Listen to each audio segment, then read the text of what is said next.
मैं मोबिन अंसारी अंसारी क्लासेस से आज एक बार फिर से 11th क्लास के लिए हिस्ट्री का चैप्टर नंबर 7 लेकर आया हूँ। सेकेंड टर्म का सिलेबस है ये, बदलती हुई सांस्कृतिक परंपराएं। चैप्टर का नाम क्या है? बदलती हुई सांस्कृतिक परंपराएं। चैप्टर का नाम है बदलती हुई सांस्कृतिक परंपराएं। सांस्कृतिक परंपराएं।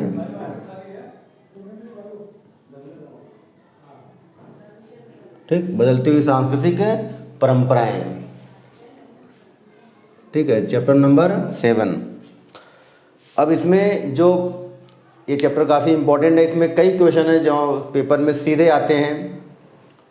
और इससे पहले जो अभी हमने वीडियो बनाई थी, जो फर्स्ट टर्म का एग्ज़ाम हुआ था, मिड टर्म में जो आया था, उसमें कई क्वेश्चन जो मैंने समझाया था हूबहू ऐसे ही आए थे। तो इस क्वेश्चन को भी आपको अच्छे से पढ़ना है। कई सारे क्वेश्चन यहाँ से भी आपको ऐसे ही हूबहू मिलेंगे, जिसमें सबसे पहला क्वेश्चन आता है कि पुनर्जागरण से आप क्या समझते हैं। क्वेश्चन है पुनर्जागरण। फर्स्ट क्वेश्चन है कि पुनर्जागरण से आप क्या समझते हैं। ठीक, पहला क्वेश्चन है कि पुनर्जागरण से आप क्या समझते हैं। फर्स्ट क्वेश्चन है कि पुनर्जागरण से आप क्या समझते हैं या पुनर्जागरण किसे कहते हैं।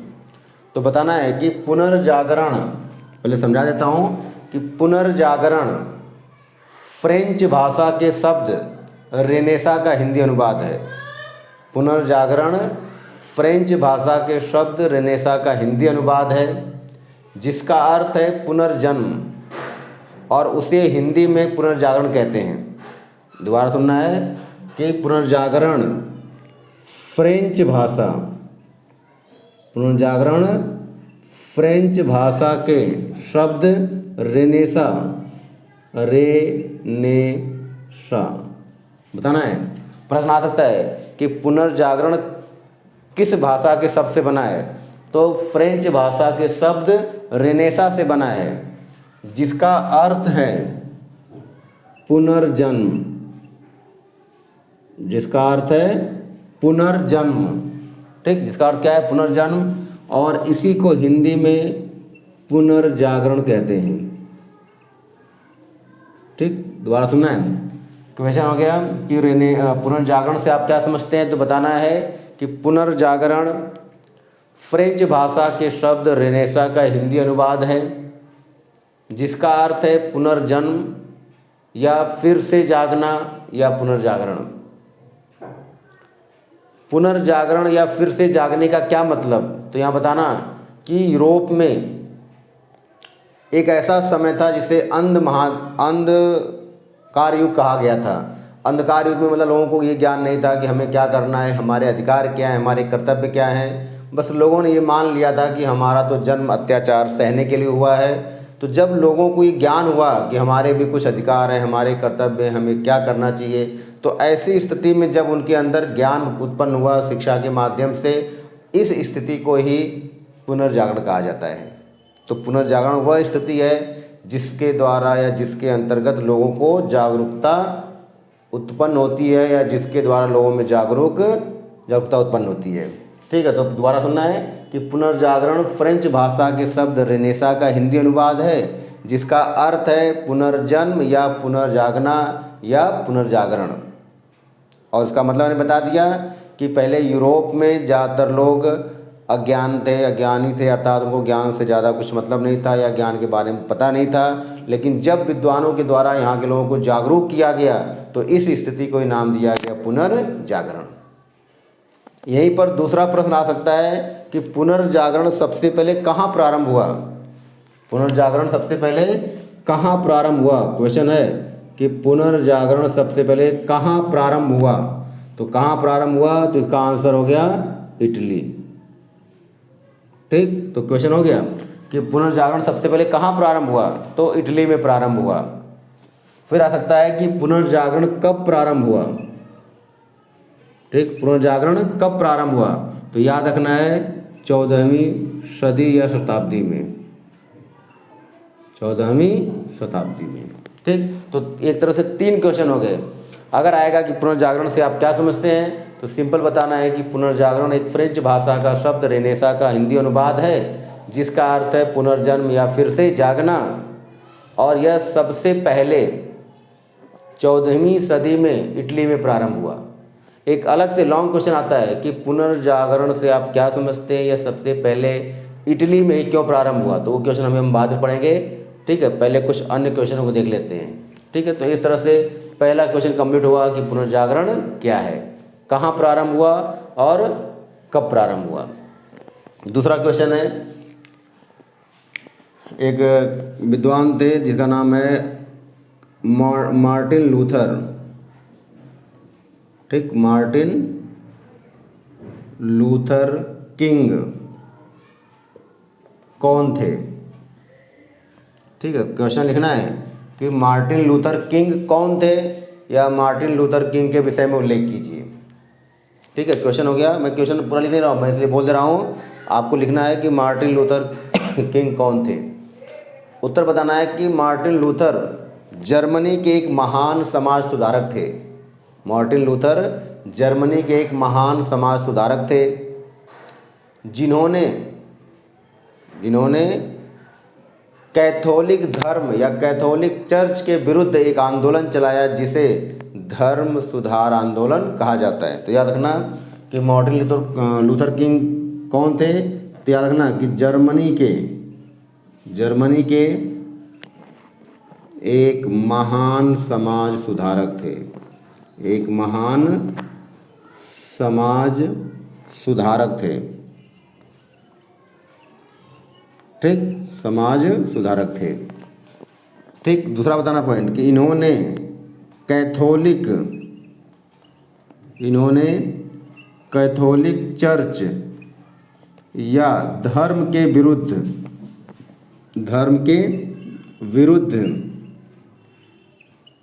एक आंदोलन चलाया,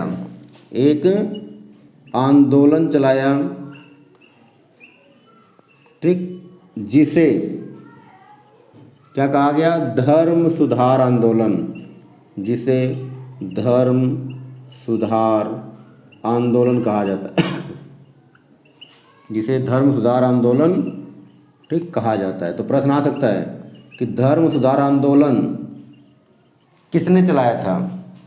ठीक, याद रखना कि धर्म सुधार आंदोलन किसने चलाया, तो मार्टिन लूथर किंग ने चलाया। किस धर्म के विरुद्ध चलाया, तो कैथोलिक धर्म के विरुद्ध चलाया। तो लिखना है कि जर्मनी के एक महान समाज सुधारक थे, कौन, मार्टिन लूथर। इन्होंने कैथोलिक धर्म के विरुद्ध एक आंदोलन चलाया, जिसे धर्म सुधार आंदोलन कहा गया। कहा गया, जिसे धर्म सुधार आंदोलन कहा गया। और इन्होंने एक नए धर्म की स्थापना की, एक नए धर्म की शुरुआत की, जिसे प्रोटेस्टेंट कहा गया, जिसे प्रोटेस्टेंट धर्म कहा जाता है या कहा गया। तो प्रश्न आ सकता है कि प्रोटेस्टेंट धर्म की शुरुआत किसके द्वारा की गई, तो मार्टिन लूथर किंग के द्वारा। किसके विरुद्ध की गई, तो कैथोलिक चर्च के विरुद्ध। ठीक है, तो ये हो गया आपका मार्टिन लूथर कौन थे। नेक्स्ट क्वेश्चन जानना अब हमें, एक क्वेश्चन है, मिटा दे रहा हूँ। ठीक है, आप लोग को पहले ये नोट कर लेना है, अगर आप चाहें तो स्क्रीनशॉट लेकर के उसके बाद नोट करें। अब क्वेश्चन नेक्स्ट है कि कोपरनिकसीय क्रांति क्या है। ठीक है, क्वेश्चन है कोपरनिकसीय क्रांति से आप क्या समझते हैं।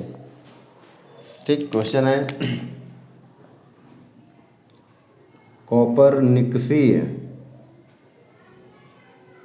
कोपरनिकसीय क्रांति या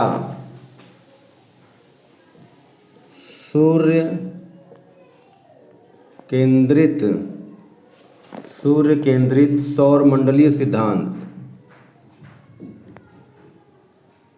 सूर्य केंद्रित सौरमंडलीय सिद्धांत। बात सुनना है, क्वेश्चन आ सकता है कि कोपरनिकसीय क्रांति क्या है, उल्लेख कीजिए, या सूर्य केंद्रित सौरमंडलीय सिद्धांत क्या है, व्याख्या कीजिए। क्वेश्चन चाहे जैसे भी आ सकता है, कोपरनिकसीय क्रांति क्या है या सूर्य केंद्रित सौरमंडलीय सिद्धांत क्या है, व्याख्या कीजिए। अब याद रखना है पहले तो याद रखना है कि ठीक, बाइबल जो कि ईसाइयों क्या एक पवित्र पुस्तक है। बाइबल में कहा गया था, पहले बता दे रहा हूँ व्याख्या, कि बाइबल में कहा गया था कि मनुष्य पापी है और मनुष्य के पाप के कारण पृथ्वी का भार इतना बढ़ गया कि पृथ्वी स्थिर हो गई है।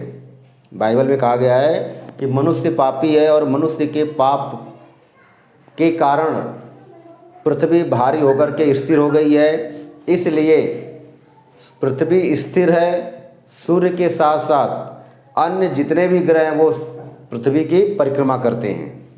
दोबारा एक बार सुनना, ये मैं लिखूँगा नहीं, मैं इसलिए दोबारा बोल रहा हूँ, आपको लिखना है कि बाइबल जो ईसाइयों की पवित्र पुस्तक है, इस पुस्तक में कहा गया है कि मनुष्य पापी है, मनुष्य के पाप के कारण पृथ्वी भारी होकर स्थिर हो गई है और सूर्य के साथ साथ अन्य जितने भी ग्रह हैं वो सब पृथ्वी की परिक्रमा करते हैं। ये कहाँ कहा गया? बाइबल में।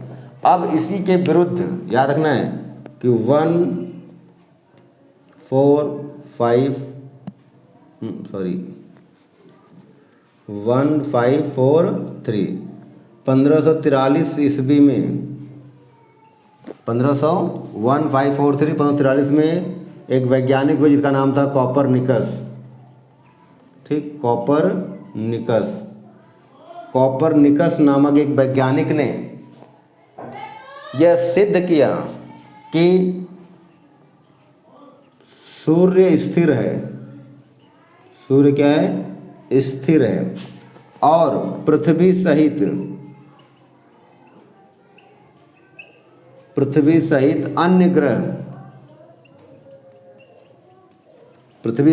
अन्य ग्रह सूर्य की परिक्रमा करते हैं। दोबारा सुनना है, 1543 में कॉपरनिकस जो एक वैज्ञानिक था, इसने ये सिद्ध किया कि सूर्य स्थिर है और पृथ्वी सहित अन्य सभी ग्रह सूर्य की परिक्रमा करते हैं। सूर्य स्थिर है, पृथ्वी सहित अन्य ग्रह सूर्य की परिक्रमा करते हैं।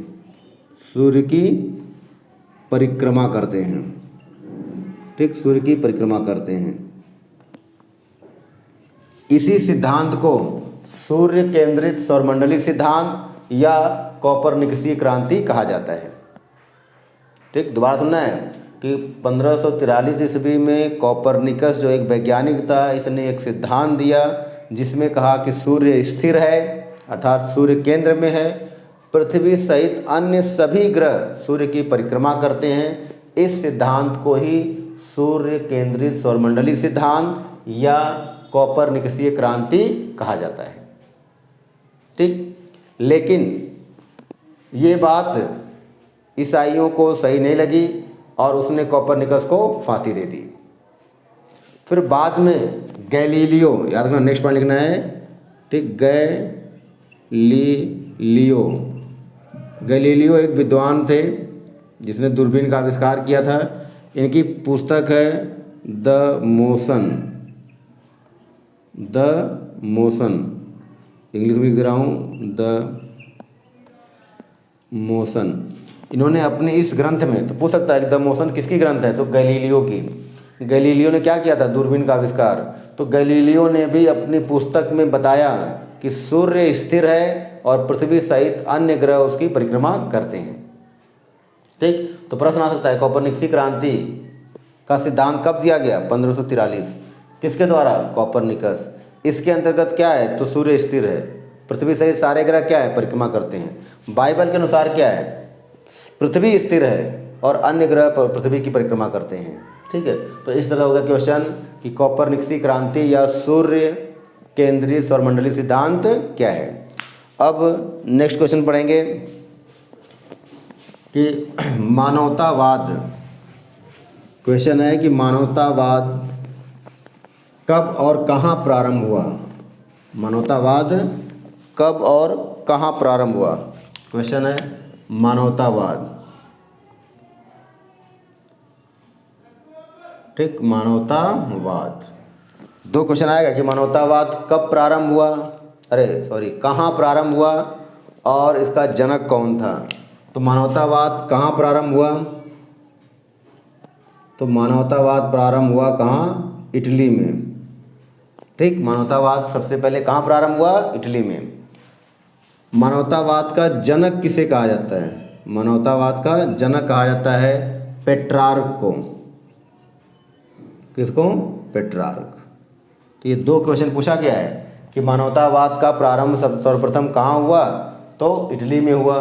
मानवतावाद का जनक किसे कहा जाता है? पेट्रार्क को कहा जाता है।